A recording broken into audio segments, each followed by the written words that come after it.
Hello welcome to Foresights TV entertainment. సినీ జనాల్లో ఎవరైనా ఉన్నత పదవులు అధిరోహిస్తే చిత్రసీమ వారి వైపు ఆశగా చూస్తూ ఉంటుంది.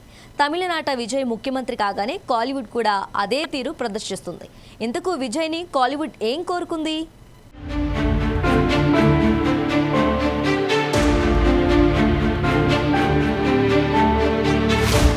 దళపతి విజయ్ ముఖ్యమంత్రి కాగానే పలువురు తమిళ సినీ జనం ఆయన వైపు ఆశగా చూస్తున్నారు.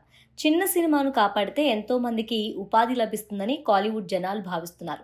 చిన్న సినిమా చితికితే చిత్రసీమలో చింతలే అన్నది సినిమా నానుడి. స్మాల్ బడ్జెట్ మూవీస్ సమస్యను విజయ్ ముందు ఉంచారు కొందరు. చిన్న సినిమాల కోసం గవర్నమెంట్ సొంతగా ఓటీటీ నిర్వహించాలని విజయ్ సేతుపతి కోరారు. ప్రస్తుతం అదే కాలీవుడ్ లో చర్చనీయాంశంగా మారింది. ఎంతో మంది విజయ్ సేతుపతి విన్నపాన్ని సమర్థిస్తూ ఉండటం గమనార్హం. ప్రస్తుతం భారతదేశంలోని ప్రముఖ సినిమా రంగాలను ఓటీటీ ప్లాట్ఫామ్స్ శాసిస్తున్నాయి. ఎంత టాప్ హీరో నటించిన సినిమా అయినా, ఎంత వెంచించి చిత్రాన్ని నిర్మించినా ఓటీటీ వారు శాసించినట్టుగానే నిర్మాతలు ప్రవర్తించవలసి వస్తుంది. ఓటీటీ వారు రిలీజ్ చేయమన్నప్పుడే సినిమాలు రిలీజ్ చేసే పరిస్థితులు ఏర్పడ్డాయి. కోవిడ్ తర్వాత ఓటీటీకి ఎనలేని క్రేజ్ లభించింది. అప్పట్లో చిన్న పెద్ద తేడా లేకుండా అన్ని సినిమాలకు మంచి రేటు ఇచ్చి ఓటీటీ ప్లాట్ఫామ్స్ కొనుగోలు చేసేవి. చిన్న సినిమాలకు ఓటీటీ అప్పట్లో ఓ కామధేనువులా కనిపించింది. రాను రాను పలు రూల్స్ పెట్టి చిన్న సినిమాను చులకన చేస్తున్నాయి ఓటీటీ ప్లాట్ఫామ్స్. క్రేజీ ప్రాజెక్ట్స్కే భారీ మొత్తాలతో ఎరవేస్తున్నాయి ఓటీటీ సంస్థలు. ఈ నేపథ్యంలో 2 ఏళ్ల క్రితం కేరళ ప్రభుత్వం మలయాళ సినిమా బాగు కోసం సీ స్పేస్ అనే ఓటీటీ ప్లాట్ఫామ్ను ఏర్పాటు చేసింది.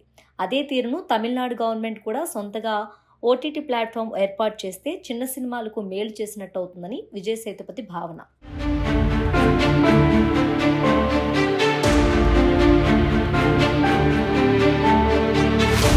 గతంలో తమిళనాట ఎంజీఆర్, తెలుగు నేలపై ఎన్టీఆర్ ముఖ్యమంత్రులుగా ఉన్నప్పుడు సినిమా రంగం అభివృద్ధి కోసం కొన్ని చర్యలు చేపట్టారు.